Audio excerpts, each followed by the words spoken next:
Well, and I am so, and our audience is so enthralled with cognitive science, right? I really like to learn how does the brain work because we've learned it both ways, right? One is from a performance standpoint. When I was on the Blue Angels and some of the things that I've done, I was performing at a high level, but I didn't know why.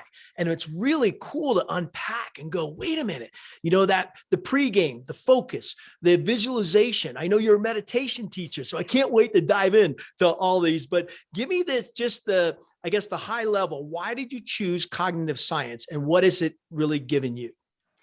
I think for me, I am as someone who is a bit obsessive, and I actually speak very openly in the book about my obsession with performance and my Okay. obsession with perfectionism. And when we think of something that can be limiting us or that is painful to us, it always has an origin story where we picked up some limiting belief, we made Yep. some lie a core belief. And for me, that origin story was being the 4 or 5 year old at the swim club and being in swim lessons, which I hated, by the way. Oh, And interesting. right. And Now, wait a over, minute. Did you ever get to like it or did you of just course. power through? Okay, got Yes. it. Okay, got Yeah, it. I did. I loved it. I think my the very beginning and the very end of my swimming career, I kind of hated, but everything in the Okay. middle, I loved, and it was my life. But my obsession with performance was hearing this swim instructor communicate to my mom something along the lines of that I'm not a very good swimmer. Oh, And you heard that.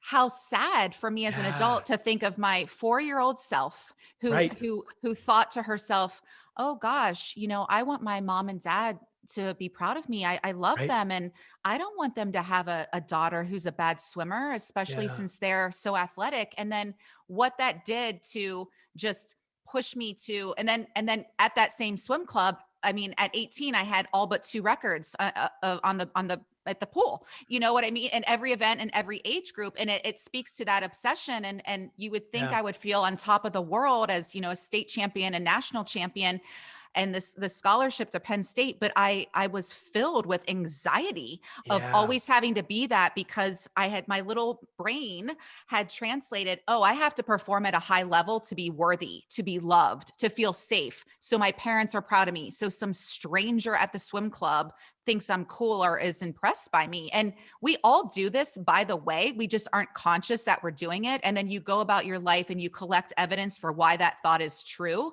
rather than collecting evidence on why the truth is true, or why, or collecting compliments or things that Yeah. make your self-esteem greater. So I've always been, I think, fascinated by the way that the brain works, and two truths about the brain, right? It's lazy and Ah. it doesn't like gaps. And that's why we create all Yeah. these things where, like, even right now, let's say you give me some strange look. My brain doesn't like gaps, so it's like, oh, he doesn't like me. Oh, he thinks that my shirt is ugly. Oh, he again, lies, not true. I don't know what you're thinking. And Yeah. the thing is, it doesn't matter anyway. Only my thoughts and feelings do. But I have studied the brain so much because it really determines the kind of quality of life that we're going to have based on the quality Yes. of thoughts that we have and what we feed it.